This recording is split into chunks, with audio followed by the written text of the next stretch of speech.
கண்ணினையும் அரவிந்தம், அவனுடைய கண்கள் அரவிந்தம்னால் தாமரைன்னு அர்த்தம். அப்படி சொல்லி அடியும் அகுதேன்னர், அடிக்கு திருவடிக்கு ஈடு சொல்ல முடியாது, திருவடிக்கு எதையும் உதாரணம் காட்ட முடியாதான். அதனால தான் நம்மாழ்வார் சொன்னார், மேகங்களோ உரையில், மேகங்களை பார்த்து கேட்ட, மேகங்களோ உரையில் திருமால் திருமேனியொக்கும் யோகங்கள் உங்களுக்கு எவ்வாறு பெற்றி. அப்பா நம்ம மற்ற ஆழ்வார்கள்லாம் கருவுடை மேகங்கள் கண்டால் உன்னை கண்டால் ஒக்கும் கண்கள், கருவுடை மேகத்தை பார்த்தா உன்ன மாதிரி இருக்கு கிருஷ்ணா அப்படின்னு வந்துச்சார்.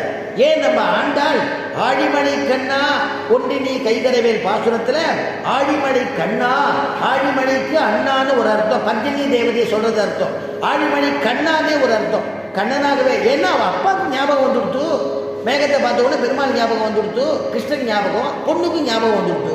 ஆனால் சுவாமி நம்மாழ்வார் கேட்ட மேகங்களை பார்த்து, மேகங்களோ உடையி உங்களுக்கு திருமால் திருமேனி ஒக்கும், திருமால்டேந்து வந்த மேனி தானே, எந்த ஒரு அழகும் பெருமாள்டேந்து வந்து சிந்தின அழகு தானே. அதுதான் சுவாமி தேசிகன் கேட்கிறார், சர்வகந்தன் சர்வ ரசன்னு வேதங்கள் சாஸ்திரங்கள்லாம் போற்றப்படுறது அப்பேற்பட்டதான பெருமாள், அப்பேற்பட்டதான பெருமாள் உன்னுடையதான கேசத்தில் சூடினதான ஒரு புஷ்பத்துக்கு ஆசைப்பட்டு, மாலைக்கு ஆசைப்பட்டு அவன் வந்து காத்துன்னு இருக்கானேமா, இது என்ன ஆச்சரியங்கிறார் இல்லையா.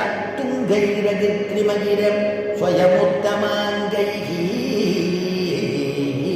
துங்கை ஹரித்ரிமகிரம் ஸ்வயமுத்தமாங்கைஹி எம் சர்வகந்த இதி சாதனமுத்வகந்தி ஆமோதமன்யமதிகச்சதி மாலிகாபிஹி சோபித்வதீயம் குடிலாலகவாசிதாபிஹி.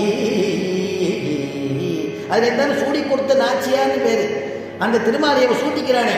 அதனால் அப்பேற்பட்டதான பங்கைய கண்ணானை பாடேரோ, அவனை பாட வேண்டும், நீ வர வேண்டும்னு பிரார்த்திக்கக்கூடியதான ஆச்சரியமான பாசுரம்.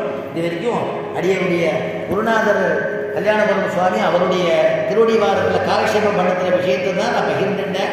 அவருக்கு என்னென்னைக்கும் அடியன் கடமைப்பட்டவன், ஒவ்வொரு உற்சவத்துக்கும் அடியனை கூட்டி எனக்கு ஒரு இந்த பிராப்தத்தை கொடுக்கக்கூடியவர். அதனால் இந்த தடவை வரலேங்கிற ஒரு மனசு கஷ்டம் இருக்கே தவிர அவருடைய ஆசீர்வாதம் எனக்கு என்றைக்குமே உண்டுன்னு சொல்லி பூர்த்தி பண்ணிக்கிறேன். மங்களம் கோசலேந்திராய மகனீய குணாப்தயே சக்கரவர்த்தி தனூஜாய சார்வபௌமாய மங்களம் யஸ்மாதேவ மயா சர்வம் சாஸ்திரமக்ராஹினான்யதः தஸ்மை வெங்கடநாதாய மம நாதாய மங்களம். ஸ்ரீமத்யை விஷ்ணுசித்தார்ய மனோநந்தன கேதவே நந்தநந்தன சுந்தர்யை கோதாயை நித்யமங்களம். யஸ்மாதே சக்தி பிரஜாபிய பரிபாலயந்தாம் ஞாயேன மார்கேண மகீமகீஷாக கோபிராமணேபிய சுபமஸ்து நித்யம். லோகாः சமஸ்தாः சுகினோ பவந்து.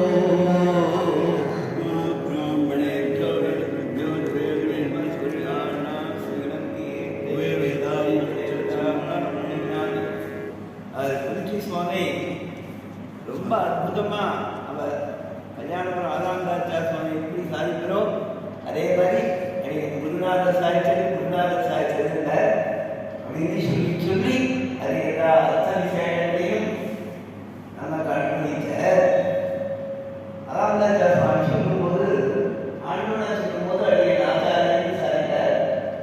குருநாதன் அவர் சங்கீத உபன்யாசத்துக்காக நிறையா வந்து என்பார் சுவாமி சாதித்தார். அதே மாதிரி இந்த குருநாதர் குருநாதர்ன்றதையே அதாந்தாச்சார் சாதித்தார். அதாந்தாச்சார் அடியன் குருநாதன் தான் அவர் சொல்வார்.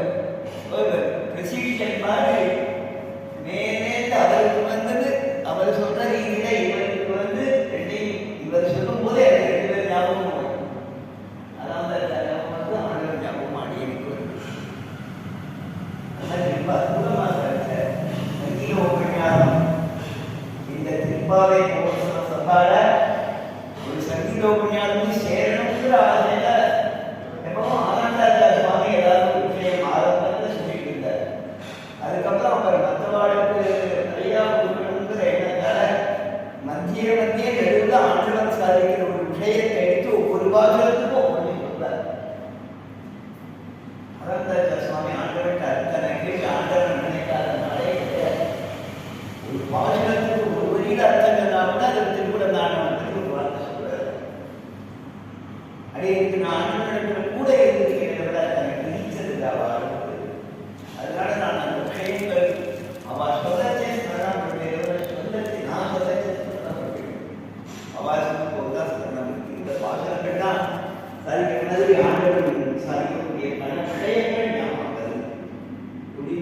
இருந்தாலே கொள்ளாமலே வெளியாழ்வார் அந்த தசகம் ஃபுல்லாக சொல்றது வச்ச அந்த திருமொழி அவர் ஒரு பாசுரத்தோடு நிறுத்திட்டு ஏன்னா அதை சொல்லிட்டு அதுவே பண்ணிட்டு இருந்தாரு.